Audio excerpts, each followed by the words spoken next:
موضوع الدرس في قصة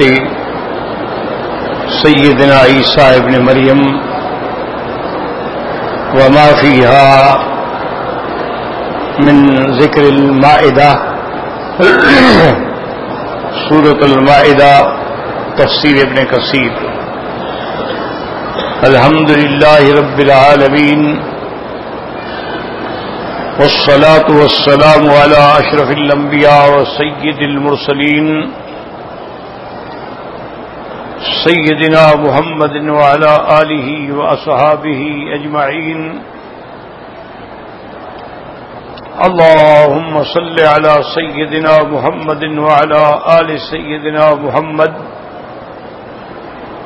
كما صليت على إبراهيم وعلى آل إبراهيم في العالمين إنك حميد مجيد. أعوذ بالله من الشيطان الرجيم. بسم الله الرحمن الرحيم.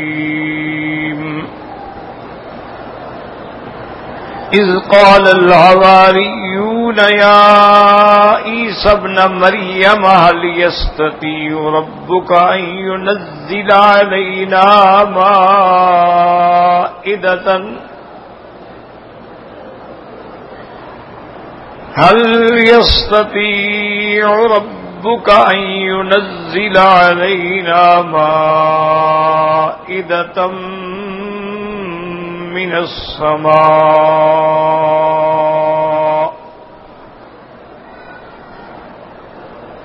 قال اتقوا الله إن كنتم مؤمنين.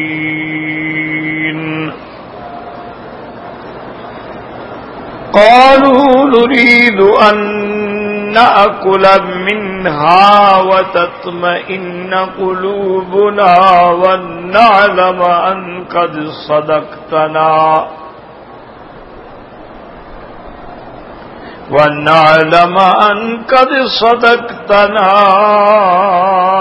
ونكون عليها من الشاهدين.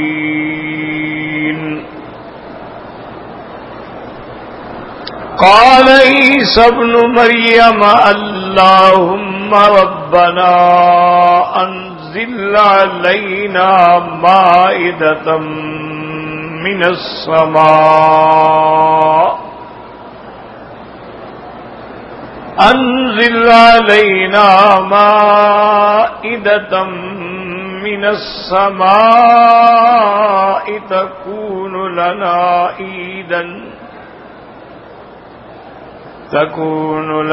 عيدا لأولنا وآخرنا وآية منك وارزقنا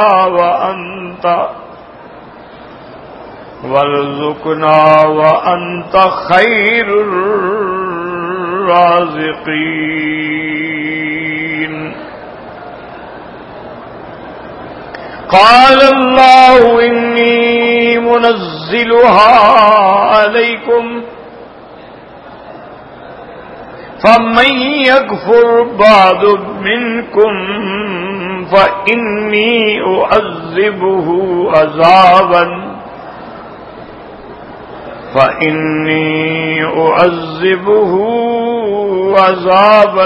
لا أعذبه أحدا من العالمین. سورۃ المائدہ میں الحمدللہ ہم نے اللہ کی رحمت سے احکام حلال حرام سب تلاوت کیے ہیں،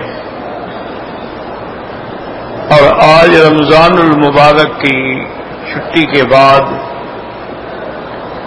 درس کی ابتدا ہو رہی ہے. دعا فرمائیں کہ اللہ تعالی اس عاجز کو بھی اور ہر بیمار کو شفاء کاملہ صحت عاجلہ دائمہ سے نوازیں.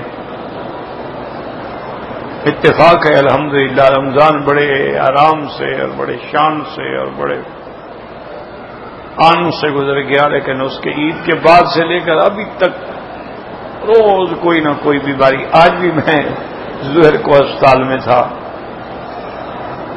اب پیٹ کی تکلیف شروع ہو گئی. انا للہ و انا الیہ راجعون.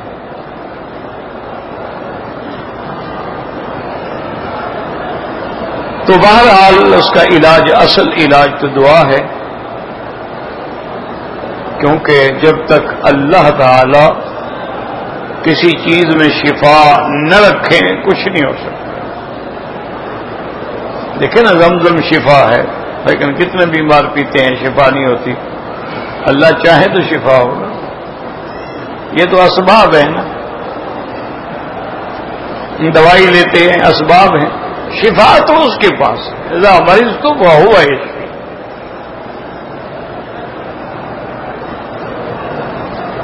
تو سورۃ المائدہ میں خاص طور پہ سیدنا عیسیٰ ابن مریم علیہ الصلاۃ والسلام کے بارے میں بڑی تفصیل سے ذکر آیا.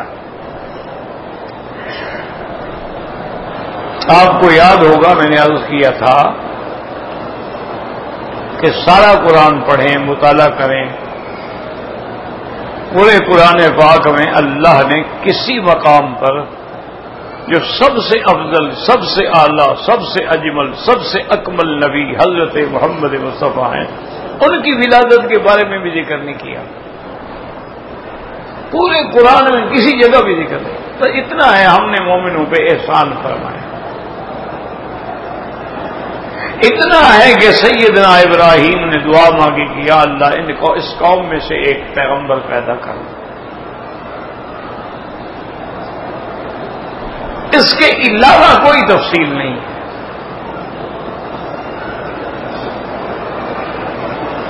یا زیادہ سے زیادہ احادیث مبارکہ میں اتنا ملتا ہے کہ میرے محبوب نے، محبوب دو جہان نے، محبوب دو عالم نے صلی اللہ علیہ وسلم نے فرمایا کہ انا دعوت ابی ابراہیم، میں اپنے ابا ابراہیم کی دعا ہوں کہ انہوں نے میرے لیے دعا کی تھی. وَأَنَا بِشَارَةُ أَخِي عِيسَىٰ، اور میں اپنے بھائی عیسیٰ علیہ السلام کی خوشخبری ہوں. انہوں نے خوشخبری دی تھی کہ میرے بعد ایک نبی آئیں گے جن کا نام محمد مصطفیٰ ہوگا. وَأَنَا رُؤْيَا أُمِّي الَّتِي رَأَتْ، اور میں اپنی اماں کا خواب بھی ہوں.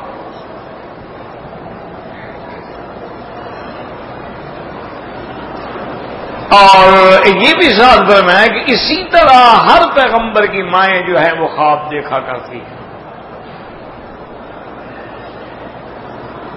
حالانکہ خواب سے کوئی حکم نہیں ثابت ہوتا، یاد رکھو. آپ خواب میں دیکھیں کسی لڑکی سے آپ کا نکاح ہو گیا، نکاح تو نہیں ہوگا نا. خواب سے حکم نہیں ثابت ہوتے. لیکن پیغمبر کا خواب جو ہے وہ وحی ہوتا ہے، اس سے حکم ثابت ہوتا ہے. جو خواب ہے وہ خواب حق ہے.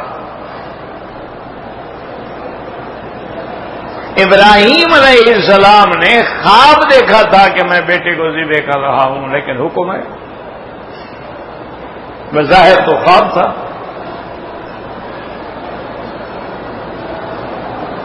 سیدنا یوسف علیہ السلام نے خواب دیکھا تھا کہ 11 ستارے اور سورج چاند مجھے سجدہ کر رہے ہیں. حالانکہ اس وقت نبوت بھی نہیں ملی تھی، بچپن تھا آپ کا، لیکن وہ خواب سچا تھا کہ آپ کے والدین نے، آپ کے بھائیوں نے، سب نے جا کر مصر میں فخروا لہ سجدا، حضرت یوسف کو سجدہ کیا. تو انہوں نے یہی کہا فوراً کہ یا ابت ھذا تاویل رؤیا من قبل، یہ وہ خواب کی تعبیر ہے جو میں نے دیکھا تھا. قد جعلھا ربی حقا، میرے اللہ نے میرے اس خواب کو آج سچا کر دیا.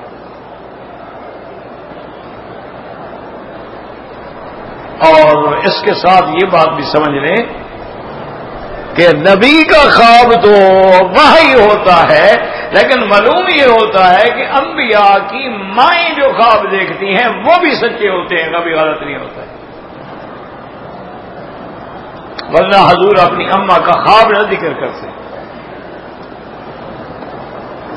اور اللہ کے نبی نے اپنی ماں کے خواب کو ابراہیم کی یعنی دعا اور حضرت عیسیٰ کی بشارت کے برابر رکھا ہے کہ انا دعوت ابراہیم و بشارت اخی عیسیٰ رویا امی التی رات. تو انبیاء کی ماؤں کا بھی ایک بہت بڑا مقام ہے،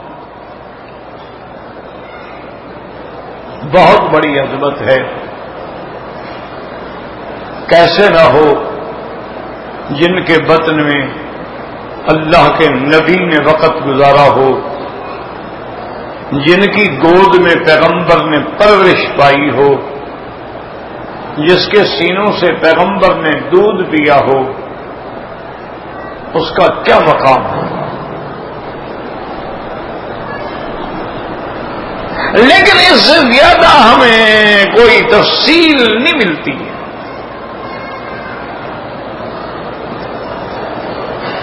آتا ہے نا جی کہ مثلاً جب حضور پیدا ہوئے بی بی صاحبہ نے ایک نور دیکھا، بصرہ کے محلات کے کنگرے گر گئے. تو یہ تو پہلے کی باتیں ہیں، نہ قرآن ہے نہ حدیث ہے. حضور نے تو نہیں فرمایا نا.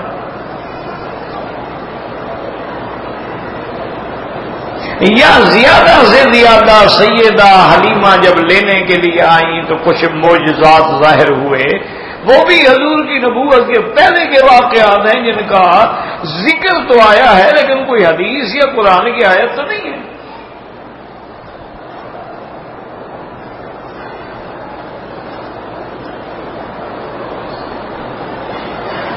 تو بات کو ذرا سمجھنے کی کوشش کریں. صرف یہ نہ کیا کریں کہ قرآن شریف پڑھ لیا یا درس میں بیٹھ گئے، آئے اور اٹھ کے چلے گئے. آئیں تو پھر سنیں، سمجھیں، غور کریں، تدبر کریں. سمجھ نہ آئے بعد میں پھر پڑھیں.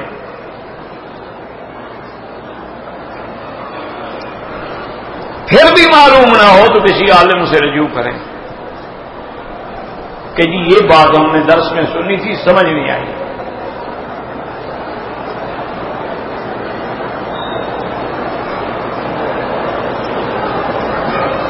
تو میرے کہنے کا مقصد یہ تھا، دماغ میں بٹھائے ہیں کہ سب سے افضل تو محمد مصطفیٰ ہے. امام الانبیاء ہے، امام المتقین ہیں، امام المرسلین ہیں، سید الاولین والآخرین ہیں، شفیع المذنبین ہیں، رحمت للعالمین ہیں. لیکن ان کا ذکر نہیں ہے قرآن میں.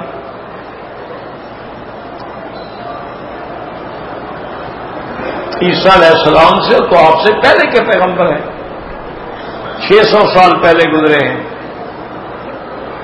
ان کا ذکر اتنی تفصیل سے ہے قرآن میں کہ آدمی حیران ہو جاتا ہے کہ صرف ان کی ولادت نہیں بلکہ ان کی نانی سے ذکر شروع ہوتا ہے.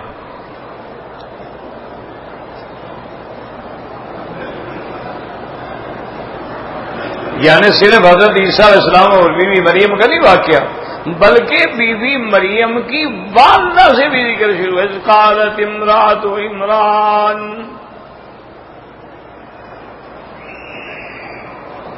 رب انی نذرت لک ما فی بطنی محررا فتقبل منی انک انت السمیع العلیم.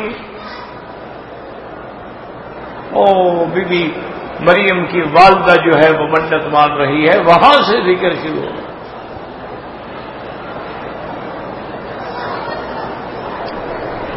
پھر بی بی مریم کا پیدا ہونا، اس کا بھی قرآن میں ذکر ہے. فلما وضعتها قالت رب انی وضعتها انثى. یا اللہ دیکھیں، یہ تو بچی پیدا ہو گئی، میں نے تو منت مانی تھی لیکن آپ کی مرضی ہے، بچہ دیں بچی دیں.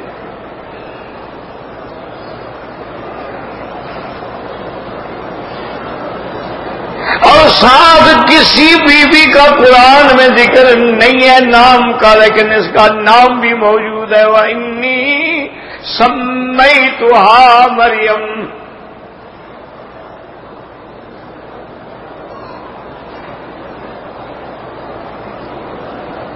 اللہ اکبر، اللہ اکبر، کتنی بڑی بات ہے. وَإِنِّي أُعِيذُهَا بِكَ وَذُرِّيَّتَهَا مِنَ الشَّيْطَانِ الرَّجِيمِ. یا اللہ، میں صرف اس بچی کو نہیں، اس کے آگے آنے والی جو اولاد ہے اس کو بھی تیری پناہ میں دیتی ہوں شیطان کے حملے سے. دیکھیں بی بی اشارہ کر رہی ہے کہ اس کی اولاد بھی ہوگی اور وہ اولاد بھی شان والی ہوگی.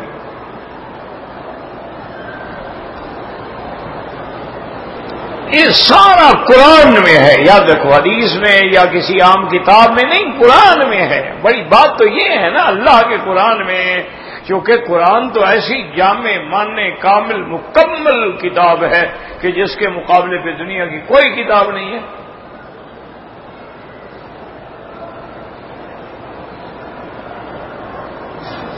وہ ایک پادری تھا نا فنڈر، اس نے ہندوستان میں ان کی حکومت تھی، انگریزوں کی حکومت تھی تو پادریوں کی حکومت تھی نا.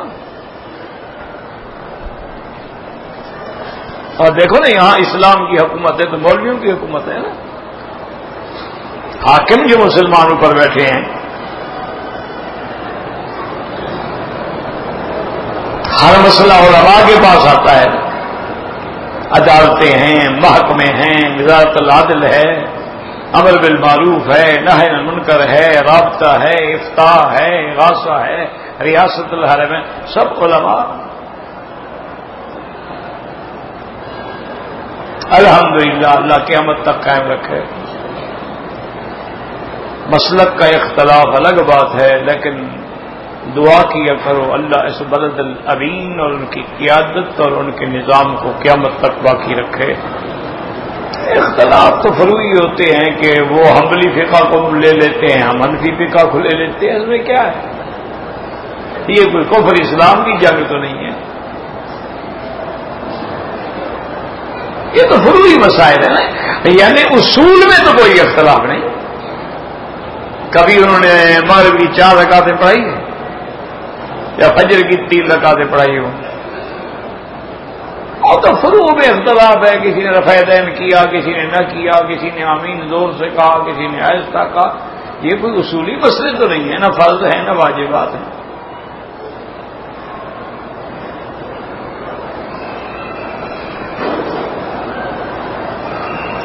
تو یہ ہمیشہ قاعدہ ہوتا ہے. تو وہ پادری فنڈر جو ہے اس نے بڑا شور مچایا تھا ہندوستان میں. ایک دن ایک آدمی روتا ہوا حضرت شاہ عبد العزیز محدث دہلوی رحمت اللہ علیہ کی خدمت میں آیا اور اس نے کہا کہ حضرت وہ پادری صاحب نے تو تماشا بنایا ہوا ہے اور لاکھوں کا مجمع ہے، اور وہ اپنی کتاب انجیل جو ہے وہ لے کے کھڑا ہے. وہ کہتا ہے میں چیلنج کرتا ہوں مسلمانوں کو کہ یہ اللہ کی کتاب ہے اور میں اس کو آگ میں پھینکتا ہوں. اگر اللہ کی کتاب ہے یہ نہیں جلے گی. اور سامنے آگ جل رہی ہے. اگر مسلمان سچے ہیں تو لے آئیں قرآن کو، وہ بھی آگ میں ڈالیں. تو جو کتاب جل جائے گی وہ غلط ہے اور جو نہیں جلے گی وہ سچی ہے. انہوں نے کہا حضرت ہم کیا کریں اس کا، ہم تو جواب نہیں دے سکتے نا. تو شاہ صاحب اٹھ کے چل پڑے. انہوں نے کہا حضرت قرآن شریف ہے. انہوں نے کہا بھائی قرآن شریف کی کتابوں کی کوئی ضرورت نہیں ہے، چلو تو صحیح نا، فقیر ایسے بات کر لے گا. بڑے لوگ تھے، شاہ عبد العزیز محدث دہلوی، شاہ ولی اللہ رحمت اللہ علیہ، شاہ رفیع الدین، شاہ اسحاق، بڑے لوگ تھے. اللہ ان کی قبروں پہ کروڑوں رحمتیں فرمائے، جن کے فیض سے انڈو پاک میں قرآن و حدیث کا علم آیا. باقی تو سب ان کی شاخیں ہیں نا. پھر سید احمد شہید ہوں، شاہ اسماعیل شہید ہوں، علماء دیوبند ہوں، یہ سب ان کے پھر شاخیں ہیں.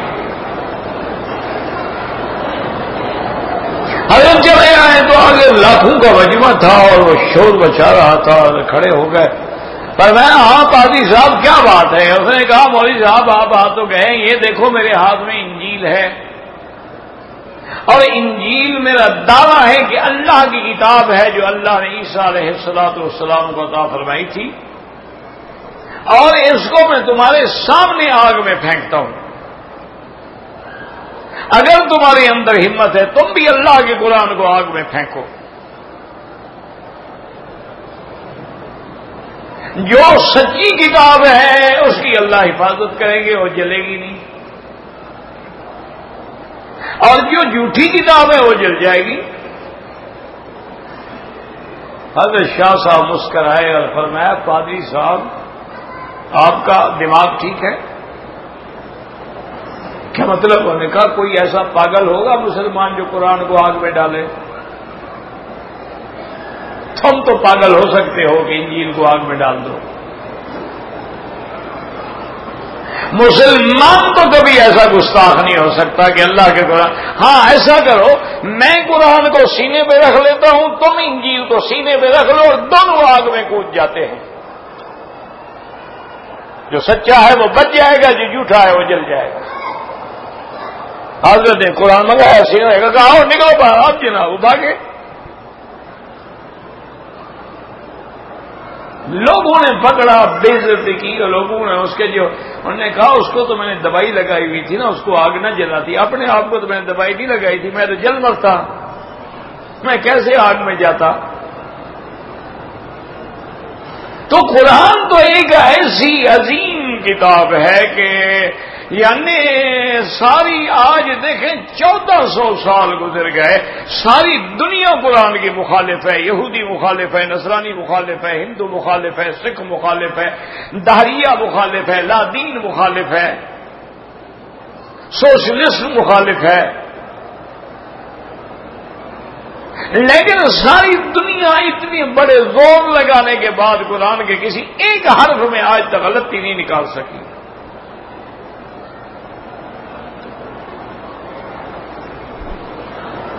ابھی میں کل اخبار میں دیکھ رہا تھا کہ 1370 سال پہلے کا لکھا ہوا قرآن کا نسخہ ملا ہے. 1370 سال, اور وہ کسی ہرن کی کھال پہ یا کسی جانور کی کھال پہ لکھا ہوا ہے, بالکل ایک ایک حرف وہی ہے. صنعاء میں, یمن میں سیدنا علی کرم اللہ وجہہ کے اپنے ہاتھ کا لکھا ہوا قرآن کا نسخہ موجود ہے, جو خود سیدنا علی نے لکھا تھا. دیکھیں نا کہ 1400 سال بعد بھی اللہ نے قرآن کی حقانیت اور شیعہ کا منہ کالا کر دیا کہ اس میں اور اس قرآن میں ایک لفظ کا فرق نہیں ہے. جو کہتی ہے نا قرآن بدل دیا ابو بکر نے, عمر نے, عثمان نے, وہ یہ تو علی کا لکھا ہوا ہے, اس کو تو کسی نے نہیں بدلا.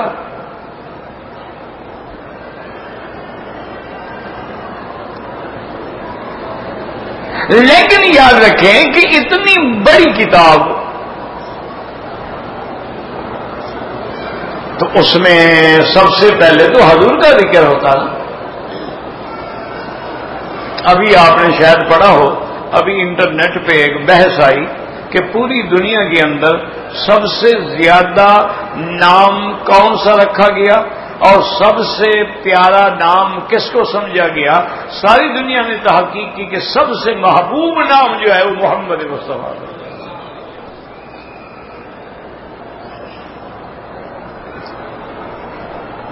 صلی اللہ علیہ وسلم. اس لیے غور کریں, آخر کوئی وجہ تو ہوگی نا کہ عیسیٰ علیہ السلام کی تو اتنی تفصیل کے ساتھ ذکر ہو. اچھا موسیٰ علیہ السلام کا دیکھیں, 1200 سال حضور سے پہلے پیدا ہوئے, ان کا بھی سارا قصہ موجود ہے. کہ حضرت موسیٰ علیہ السلام کیسے پیدا ہوئے، کب پیدا ہوئے، فرعون قتل کر دیتا تھا، ان کی ماں پریشان تھی، پھر اللہ نے اس کو وحی بھیجی، اللہ نے حکم دیا کہ بچے کو دودھ شود پلا کے نہلا دھلا کے کپڑے شپڑے پہنا کے صندوق میں بند کر کے دریا میں ڈال دو، وہ بھی قرآن میں موجود ہے۔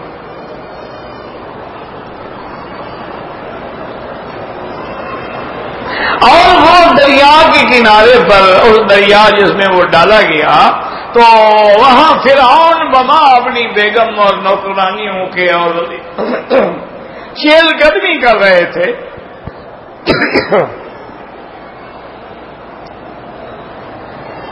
اور 400 آپ کے ساتھ اس کے ساتھ بدبخت کے ساتھ غلام بھی موجود تھے۔ انہوں نے کہا وہ کوئی صندوق جاری ہے پکڑو، اور صندوق کو پکڑ کے لایا گیا، کھولا گیا، اندر موسیٰ علیہ السلام۔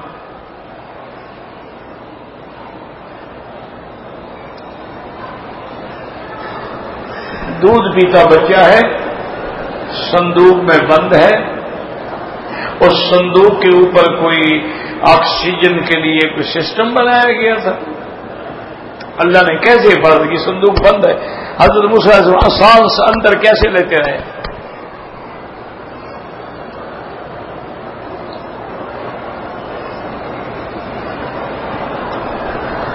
اور جب نظر پڑی تو فرعون کی بیوی نے کہا قرۃ عین لی ولک، یہ تو میری آنکھوں کی ٹھنڈک ہے۔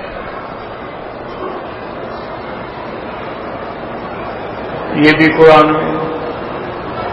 اماں پریشان ہے، یہ بھی قرآن میں ہے۔ بہن ڈھونڈ رہی ہے، یہ بھی قرآن میں ہے۔ حضرت موسیٰ علیہ السلام دودھ نہیں پیتے، یہ بھی قرآن میں ہے۔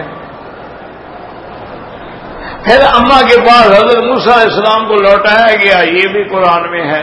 فرعون کے گھر پرورش پائی، یہ بھی قرآن میں ہے۔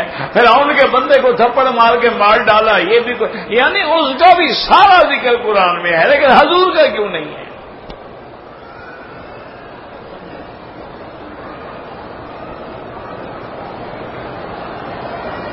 تو اسی باتوں کو سمجھنے کی کوشش کیا کرو، اور اگر ایک بات بھی سمجھ آ جائے نا، ایک آیت بھی سمجھ آ جائے تو ہم اللہ کا کروڑ شکر ادا کریں، شکر ادا نہیں کر سکتے۔ اس کی 2 وجوہات ہیں، یاد رکھو۔ ایک وجہ تو یہ ہے کہ جب سورج چمکتا ہے تو پھر بتانا نہیں پڑتا کہ سورج ہے۔ دیکھو نا رات کو کتنے دیے جلتے ہیں، کتنی بجلیاں جلتی ہیں، کتنے کمیں جلتے ہیں، کتنے بلب جلتے ہیں، کتنی لائٹنگ ہوتی ہے، لیکن جب سورج نکلتا ہے سب ختم۔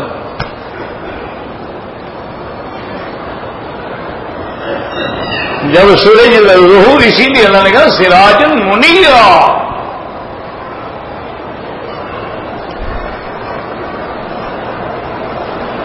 جب سورج نکلتا ہے تو اب کسی کو کہنے کی ضرورت ہے یار نہیں دیکھو سورج ہے یا کوئی اور چیز ہے، کوئی ضرورت ہے کہنے کی؟ جب ضرورت ہی نہیں تو کیوں اللہ ذکر کرتا ہے؟ میرا مدنی تو پوری دنیا کے لیے لنا شمسن وللہ فاق شمسن و شمسی احسن من شمس السمائی، وہ تو ایک ایسے سورج تھے کہ کہنے کی اور بتلانے کی اور تعارف کرانے کی ضرورت ہی نہیں تھی۔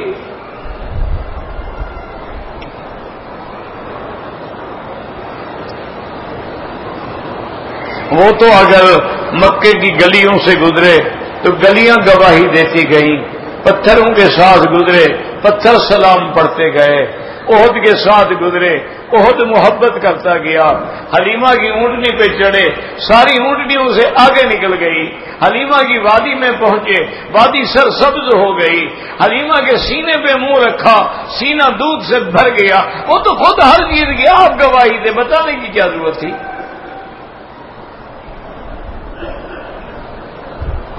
ضرورت ہی نہیں، ضرورت تو وہاں ہوتی ہے نا جہاں کوئی بات سمجھ رہا ہے۔ اسی لیے کہتے ہیں میں یہ بات ہر من الشمس ہے، سورج سے بھی زیادہ روشن ہے، اس کو سمجھانے کی کیا ضرورت ہے؟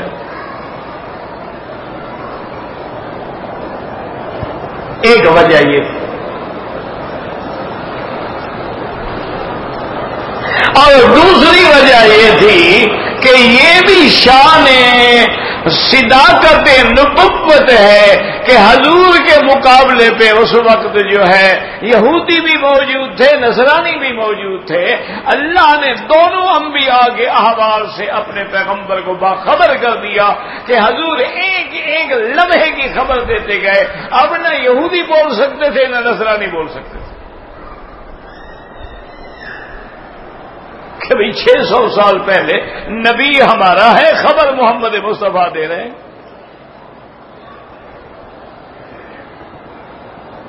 نبی ہمارا ہے، خبر حضور دے رہے ہیں۔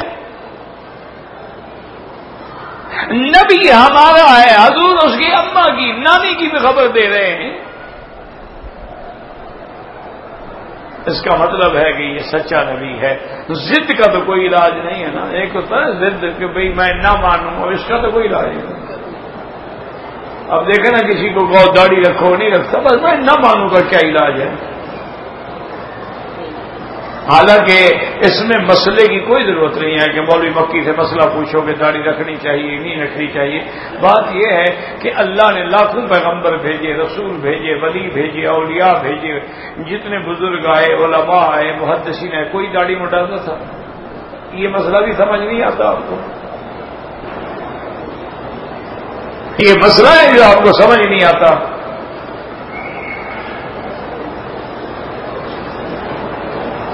اور یہ مسئلہ آپ کو سمجھ نہیں آتا کہ قیامت میں ہر جنس اپنی جنس کے ساتھ کھڑی ہوگی، داڑھی منڈا داڑھی منڈے کے ساتھ ہوگا، داڑھی والا داڑھی والوں کے ساتھ ہوگا۔ اب خود فیصلہ کر لو کہ آپ کہاں کھڑے ہوں گے۔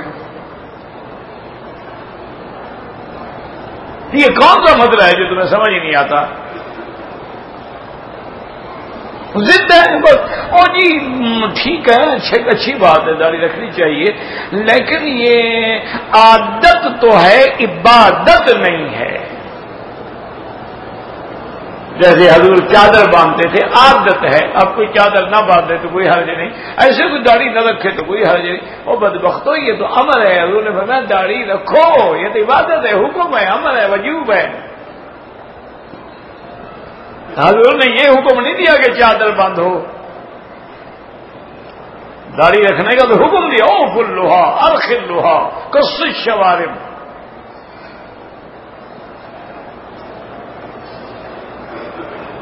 تو اس لیے ہمیشہ یاد رکھیں کہ اس کی دو وجوہات ہیں۔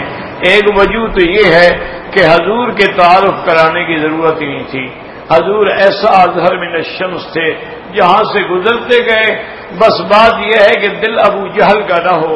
اگر دل صحیح ہے، چہرہ پہ نظر پڑتی گئی، لوگ کلمہ پڑھتے گئے۔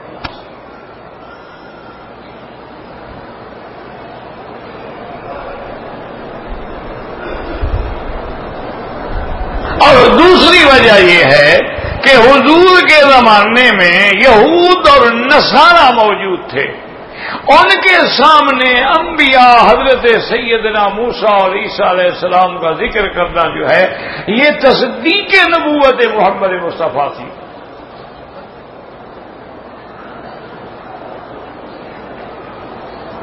اسی لیے آپ دیکھیں نا جی کہ جن ہیں، انسان تو انسان نہ، خیر خدا کی قدرت ہے، ہم سے وہ جن بھی اچھے تھے، ہم تو پتہ نہیں کیا بلا ہیں، نہ جن ہیں نہ انسان ہیں، ہم تو کوئی اور قسم ہیں، ہم تو کوئی تیسری قسم ہے، جن ہیں۔ فلما حضروا قالوا انصتوا فلما قضي ولوا الى قومهم منذرين۔ اللہ فرماتا ہے جب جنوں کی جماعت گزری، اللہ کے نبی کھڑے قرآن پڑھ رہے ہیں، نماز پڑھا رہے ہیں، جن وہاں سے گزرے ہیں، کانوں میں آواز پڑی تو کہا چپ کرو، سنو قرآن سنو، قرآن ہو تو چپ کرو۔ ہم کہتے ہیں قرآن سنو نہیں، تم بھی شور کرو۔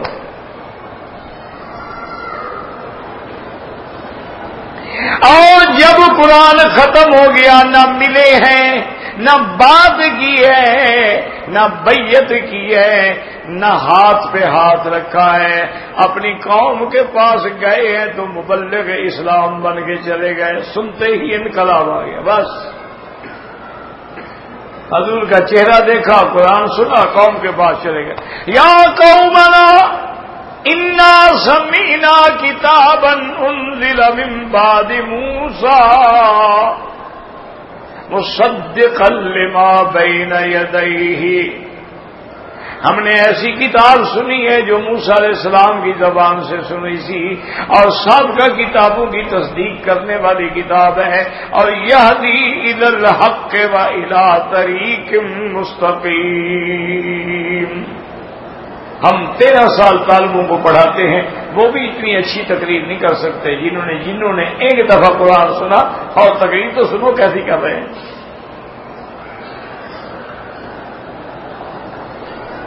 یا قومنا اجیبوا داعی اللہ، دیکھو چہرہ دیکھا، بس انقلاب آ گیا۔ تو اب پھر حضور کی ذکر کرنے کی ضرورت ہی کیا تھی، وہ تو دیکھنے سے مسئلے حل ہو جاتے تھے۔ اور دوسرا یہ ہے کہ جب حضور پاک نے ان کو خبر دی کہ جیسے حضور طائف سے آئے اور آ کے عتبہ عتیبہ کے باغ میں بیٹھے، ان کا غلام جو تھا وہ ان کے کہنے سے انگور لے آیا، حضور کی خدمت میں پیش کیا، سلام کیا، تو حضور نے فرمایا من این انت، کہاں سے ہو تم یہاں کے حجازی تو نظر نہیں آ رہے ہو؟ اس نے کہا اصلا انا من نینوا، میں نینوا بابل کے علاقے کے رہے۔ اب اچھا تم اس علاقے کے رہنے والے ہو جہاں میرا بھائی یونس رہتے تھے، حضرت یونس بن متیٰ رہتے تھے۔ میں کہا حضور آپ کو کیسے پتا یونس بن متیٰ کا؟ میرا بھائی تھا، اللہ کا نبی تھا، بس پاؤں پہ گر گیا، مسلمان ہو گیا۔ تو اس لیے جب انبیاء سابقین کی حضور تصدیق کریں گے تو بات ختم ہوگی، نبوت واضح ہوگی۔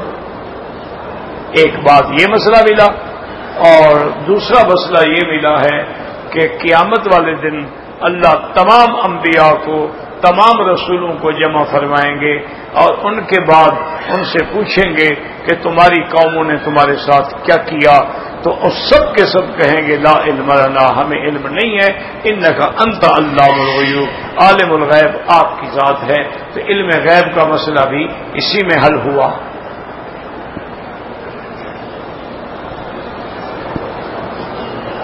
معنی کیا ہے کہ ایک تو معنی یہ ہے کہ ادب سے انہوں نے کہا کہ جی ہمیں علم نہیں ہے، ورنہ جو لوگ انبیاء کے زمانے میں مسلمان ہوئے ہیں ان کا تو پتہ ہے نا ان کو، لیکن ادب یہی ہے کہ اللہ کی ذات کے سامنے بات نہ کی جائے، بس اللہ عالم۔ اور دوسری بات یہ تھی کہ یا اللہ ہمیں تو ظاہر کا پتہ ہے نا، اندر کیا ہے ہمیں کیا پتہ ہے، ہم تو ظاہر جاننے والے ہیں نا، غیب جاننے والے تو نہیں ہیں۔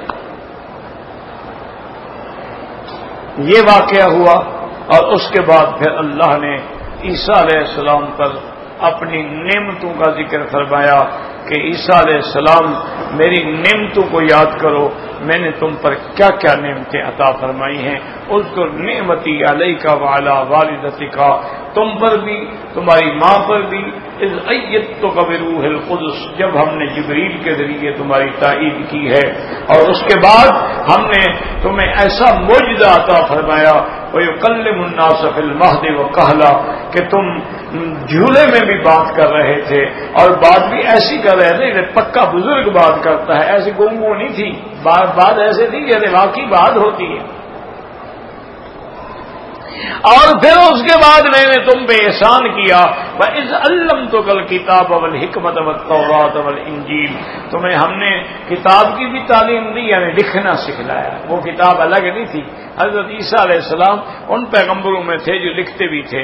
وَإِذْ عَلَّمْتُكَ الْكِتَابَ وَالْحِكْمَةَ، دانائی کی باتیں، وَالتَّوْرَاةَ وَالْإِنْجِيلَ، وَإِذْ تَخْلُقُ مِنَ الطِّينِ، اور آپ کو معجزہ دیا کہ آپ مٹی سے پرندے کی شکل بناتے تھے، پھر اس میں پھونک مارتے تھے تو میرے حکم سے وہ پرندہ بن کے اڑ جاتا تھا، تاکہ لوگ سمجھ لیں کہ اگر ان کے ہاتھ کا بنا ہوا مٹی کا پرندہ اڑ کے آسمانوں پہ جا سکتا ہے تو خود عیسیٰ کیوں نہیں جا سکتا؟ تھا کہ آپ کے لیے سارے راستے ہموار ہو رہے تھے. وَإِذْ تُبْرِئُ الْأَكْمَحَ وَتُبْرِئُ الْأَكْمَحَ وَالْأَبْرَصَ, اور کوڑ کی بیماری والے, برس کی بیماری والوں کو بھی جب آپ ہاتھ لگاتے تھے تو میرے حکم سے شفا ہو جاتی تھی. وَإِذْ تُخْرِجُ الْمَوْتَىٰ, اور جب مردے کو بھی آپ حکم دیتے تھے اللہ کے نام سے کھڑے ہو جاؤ تو وہ کھڑا ہو جاتا تھا. وَإِذْ كَفَفْتُ بَنِي إِسْرَائِيلَ عَنْكَ, اور میں نے بنو اسرائیل کو تم سے دور کیا جب آپ آئے معجزات لے کر. انہوں نے آپ کو جادوگر کہا لیکن میں نے آپ کی حفاظت کی. وہ آپ کو قتل کرنا چاہتے تھے, میں نے آپ کو قتل سے بھی بچایا, پھانسی سے بھی بچایا, ہر تکلیف سے بھی بچایا, اور آپ کو آسمانوں پہ زندہ اٹھا لیا. وَإِذْ أَوْحَيْتَ إِلَى الْحَوَارِيِّينَ, اور جب آپ نے اپنے حواریین ساتھیوں سے کہا أَنْ آمِنُوا بِي وَبِرَسُولِي, وَإِذْ أَوْحَيْتَ إِلَى الْحَوَارِيِّينَ أَنْ آمِنُوا بِي وَبِرَسُولِي قَالُوا آمَنَّا, انہوں نے کہا ہم ایمان لے آئے, ہم گواہی دیتے ہیں کہ ہم ماننے والے ہیں. ان ساری باتوں کے بعد اب اللہ نے اس واقعے کو ذکر کیا ہے جو عیسیٰ ابن مریم اور حواریین کے درمیان میں ہے. زندگی باقی انشاءاللہ تو بات باقی, بس دعا کیا کریں میں آپ کے لیے, آپ میرے لیے. اللہم اشفنا واشف مرضانا ومرضى المسلمین, اللہم ارحم موتانا وموتى المسلمین. اگر ایک آدمی مکہ مکرمہ میں رہنے والا ہے یعنی مستقل, یا رمضان سے آگے رہ گیا, اس کو ان مہینوں میں عمرہ نہیں کرنا چاہیے تاکہ اس کا حج جو ہے وہ حج افراد ہو. حج تمتع اور حج قران ان لوگوں کا ہوتا ہے جو باہر سے آتے ہیں. ذالک لمن لم یکن اہلہ حاضر المسجد الحرام, تو لہذا سب سے افضل سب سے بہتر یہ ہے کہ عمرہ نہ کریں. لیکن اگر آپ نے عمرہ کر لیا اور یہ حج کے مہینے ہیں تو اب امام احمد بن حنبل اور امام شافعی رحمۃ اللہ علیہ کے نزدیک تو آپ حج کریں گے تو حج تمتع ہو جائے گا, آپ کو تمتع کی بکری دینی پڑے گی. امام ابو حنیفہ فرماتے ہیں تمتع ہو ہی نہیں سکتا مکی کا ہوتا ہی افراد ہے, لہذا اس کو بکری تو دینی پڑے گی لیکن وہ جرمانے کی ہوگی, وہ تمتع کی نہیں ہوگی. حج اس کا افراد ہی رہے گا. تو ایسا کام کیوں کرو جس میں جھگڑا پڑے. عمرے ہو گئے رمضان میں جو ہونے تھے, زندگی حج کے بعد پھر کر لینا.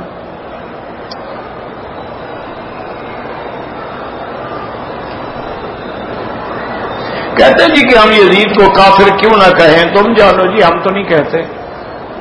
مجھے یہ بتلاؤ کسی صحابی نے اس کو کافر کہا ہے؟ اگر کہا ہے اس کا نام لکھو, پھر میں تمہارے ساتھ. حضرت حسین کے ساتھ جو لوگ تھے زین العابدین تو تھے نا, ان نے کافر کہا ہے. بہرحال یہ ایسے مسائل ہیں, میں نے کئی دفعہ کہا ہے, پتہ نہیں آپ کو کیوں یزید گلے میں اٹکا ہوا ہے. یہ وہ مسئلہ ہے جس کا نہ ہم سے قبر میں سوال ہوگا نہ حشر میں سوال ہوگا. ہم اپنی عاقبت کیوں خراب کریں. اس لیے امام ابو حنیفہ فرماتے ہیں توقف کرو, کوئی بات نہ کرو, اللہ پر چھوڑو, اللہ جانے اللہ کا کام ہے. وہ لوگ آپس میں رشتہ دار تھے, وہ حضرت معاویہ کا بیٹا تھا, وہ حضرت علی کا بیٹا تھا, وہ ابو سفیان کا بیٹا تھا, ساری رشتہ داری تھی, ان کی قرابت تھی. اللہ عالم انہوں نے ایک دوسرے کو معاف بھی کر دیا ہو تو ہم کیا کر لیں گے, کیا مطلب. اسی چکروں میں ہیں یا مردے سنتے ہیں یا نہیں سنتے. جناب جب آپ مریں گے پتہ لگ جائے گا آپ کو. کیوں خواہ خود پریشان ہوتے ہیں, مولویوں کو بھی پریشان کرتے ہیں. بلکہ موبائل بھی ساتھ لے جانا, ریکارڈ کر لینا. حرم میں لے آتے ہو تو قبر میں بھی ساتھ رکھ لینا نا. حرم میں نماز پڑھیں گے تو 1 کا 1,00,000 ملے گا, اور اگر جماعت کا مل جائے تو 25 درجے بڑھ جاتا ہے, یعنی 25 لاکھ ہو جاتا ہے. اور جب جامع مسجد ہو تو 27 درجے بڑھ جاتا ہے, یعنی 27 لاکھ ہو جاتا ہے.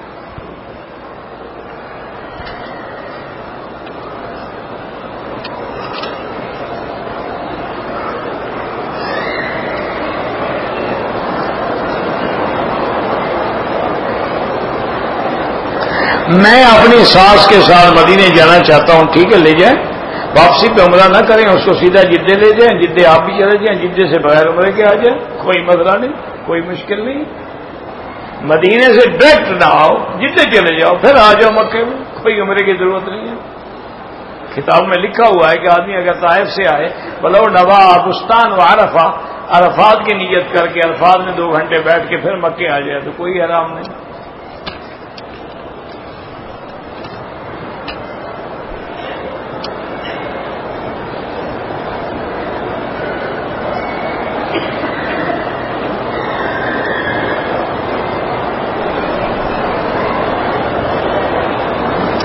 بہرحال دیکھیں جی، ایک آدمی نے ایک لڑکی سے نکاح کیا ہے، اس کے والدین تو پسند کرتے ہیں لیکن وہ پسند نہیں کرتا تو نکاح کیوں کیا تھا؟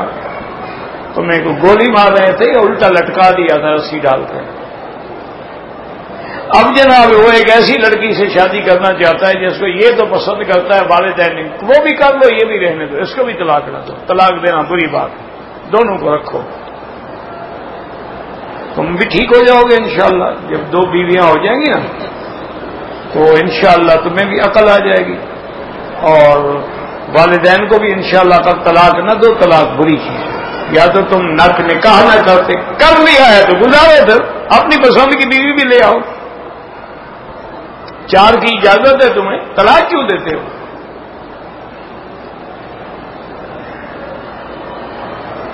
حضور کے لیے قربانی کریں، بالکل کر سکتے ہیں، سیدنا علی رضی اللہ عنہ ہر سال کرتے تھے۔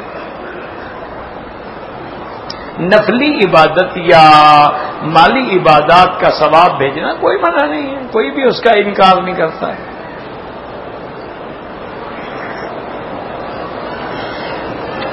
فجر اور اشراق کے درمیان جو وقت ہے نا میرا بھائی، یہ جو گھڑیوں میں لکھا ہے نا شروع، یہ تو سورج نکلنے کا وقت ہے، یہ نماز اشراق کا وقت نہیں ہے۔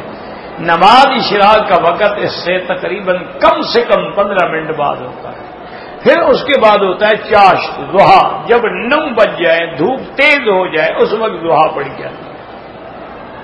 زوال کا وقت یہ ہوتا ہے کہ جب سورج آپ کے سر پہ ایسے برابر ہے تو زوال نہیں ہوا، جب ڈھل گیا زوال ہو گیا۔ عصر اور مغرب کے درمیان میں افضل یہی ہے کہ کوئی نفل نہ پڑھے، کیونکہ صریح اور صحیح حدیث ہے کہ لا صلاۃ بعد الفجر حتی تطلع الشمس ولا صلاۃ بعد العصر حتی تغرب الشمس۔ لیکن یہاں جو ائمہ ہیں یہ اجازت دیتے ہیں، لیکن یہ بھی اس کی اجازت دیتے ہیں جو ذوات الاسباب ہے۔ کیا مطلب؟ طواف کیا ہو گیا تو چلو پڑھ گئے، مسجد میں آیا تحیت المسجد پڑھنے کے جو پڑھی، وہ یہ بھی نہیں کہتے کہ ویسے پڑھتے رہو۔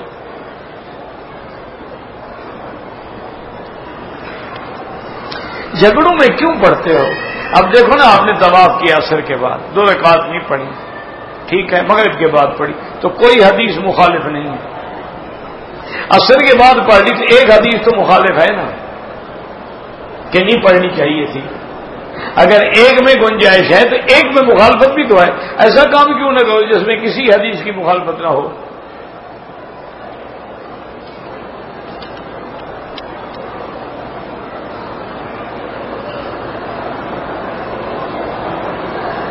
اگر ایک آدمی مدینے سے جدہ جائے، اس کی نیت یہ ہے کہ دوست کے پاس جاؤں، تو اس کے لیے احرام ضروری نہیں ہے۔ احرام تب ہوتا ہے جب مدینے سے ڈائریکٹ مکہ ہے۔ اگر کوئی آدمی 3 طواف اکٹھے کر لے اور بعد میں 2 رکعت پڑھ لے، کوئی حرج نہیں۔ افضل یہ ہے کہ ہر طواف کے بعد پڑھے۔ ائمہ اربعہ اور امام بخاری کی تاریخ پیدائش دیکھنی ہے تو کتابوں میں دیکھ لیں، بخاری شریف کے پہلے صفحے پہ لکھا ہوگا، ہر کتاب میں لکھا ہوگا، مجھے اب تاریخیں تو یاد نہیں ہیں سب کی۔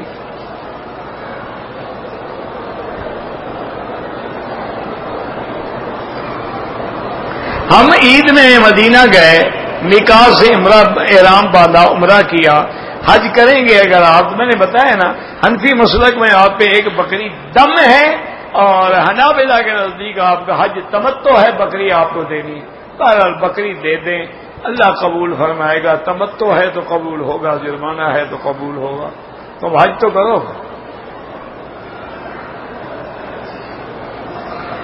اگر کسی نے شوال کے مہینے میں اشہر الحج میں عمرہ کیا ہے تو کیا اس پہ حج فرض ہو جاتا ہے؟ پہلے تو مسئلہ سمجھو، حج زندگی میں ایک دفعہ فرض ہوتا ہے، ہر سال فرض نہیں ہوتا۔ ایک دفعہ حج کر لیا، اب شوال میں 200 عمرے کا حج تو فرض نہیں ہوتا۔ وہ تو ان لوگوں کے لیے مسئلہ ہے کہ جس نے حج نہیں کیا ہوا اور مکے میں بھی آ گیا ہے اور اشہر حج بھی شروع ہو گئے ہیں، اب اگر عمرہ کر لے پھر حج کرنا ہوگا۔ یہ تھوڑا تم پہلے حج کر چکے ہو تو عمرے کرنے سے حج لازم ہو جائے۔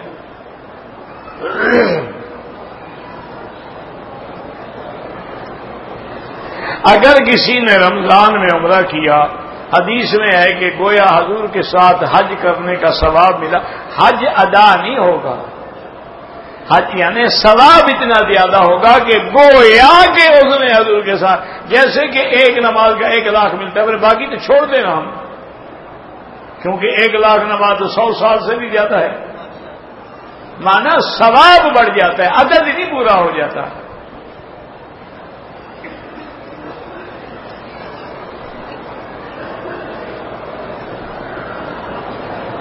ایک آدمی مسجد عائشہ نے احرام باندھا، گھر گیا، عمرہ نہیں کیا، احرام کھول لیا، دم بھی پڑ گئی، عمرہ بھی کرے، صرف دم نہیں عمرہ بھی کرے اور دم بھی ادا کرے۔ یہ تھوڑا ہے جب چاہو احرام باندھو، جب چاہو چھوڑ دو۔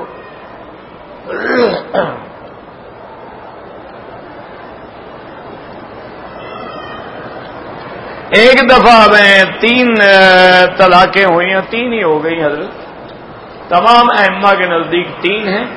بعض علماء اہل حدیث فرماتے ہیں کہ ایک مجلس میں اگر 3 ہوں تو 1 ہوتی ہے، لیکن ائمہ 4 کے نزدیک 3 ہیں۔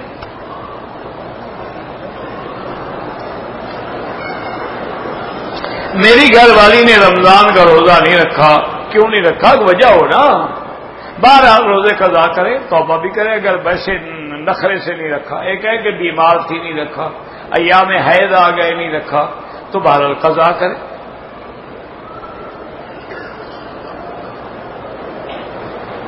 تفسیر سورت الرحمن آیت رقم مجھے آیت کے نمبر نہیں آتے۔ یہ تو آج کل آپ کا مسئلہ ہے نا کہ ہر کام نمبروں سے چلتا ہے، اسی لیے بسم اللہ بھی نہیں پڑھتے، 786 لکھ لیتے، اپنے نام کے ساتھ کبھی نہیں لکھا کہ میرا نمبر 420 بنتا ہے، اور نہ حضور کے وقت میں آیتوں کا نمبر ہوتے تھے۔ یہ تو سب بعد کی چیزیں ہیں۔ اب اسی کو لوگ سمجھیں جی بڑا عالم ہے، جی حوالہ دیتا ہے، آیت نمبر 33، آیت نمبر 35، وہ تو بدعت کر رہا ہے، نہ صحابہ نے حوالہ دیا نہ حضور نے حوالہ دیا، کیا بڑا عالم ہے؟ مٹی کا عالم ہے۔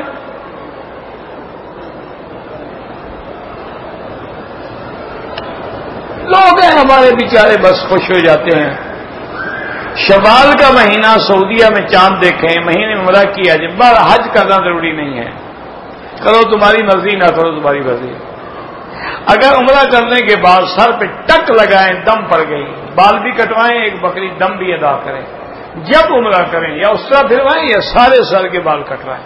یہ جو 2 ٹکڑے ادھر سے اور 2 ٹکڑے ادھر سے اور 2 ٹکڑے ادھر سے، یہ پتہ نہیں کس نے ان کو کہا ہے کہ وہ کام کرو جو عورتیں کرتی ہیں۔ یہ چھوٹی سی چٹکی تو عورت کی کاٹی جاتی ہے، مرد کا ایسے کیا تعلق ہے؟ یہ کہتے ہیں ہمارے فیشن میں بھی فرق نہ ہے، عمرہ بھی ہو جائے، کوئی فرق نہیں آئے گا جناب۔ حضور پاک نے جب بھی عمرہ کیا اپنے اس طرح پھروایا ہے، صرف زندگی میں 1 دفعہ حضور نے سارے سر کے بال کٹائے۔ ربنا تقبل منا انك انت السميع العليم وتب علينا انك انت التواب الرحيم یا اللہ یا اللہ یا رحمان یا رحیم یا حی یا قیوم یا ذا الجلال والاکرام یا الہنا الہ کل شیء الہا واحدا لا الہ الا انت اللهم انت الميسر لكل يسير وانت على كل شيء قدير اللهم يسر امورنا وامور اولادنا واخواننا واصحابنا وامور من اوصانا واستوصانا وامور المسلمين برحمتك يا ارحم الراحمين اللهم اشفنا واشف مرضانا ومرضى المسلمين اللهم ارحم موتانا واستجب دعاءنا ولا تخيب رجاءنا برحمتك يا ارحم الراحمين اللهم انصر الاسلام والمسلمين اللهم احفظ سائر بلاد المسلمين وهذا البلد الامين واجعل آمنا مطمئنا سخاء رخاء الى يوم الدين برحمتک یا ارحم الراحمین. صلی اللہ تعالی علی خیر خلقہ سیدنا محمد وعلی آلہ وصحبہ اجمعین. اللہم صلی علی سیدنا محمد مبارک وسلم. اس کو بتائیں صبح کے درس کا بتا دیا.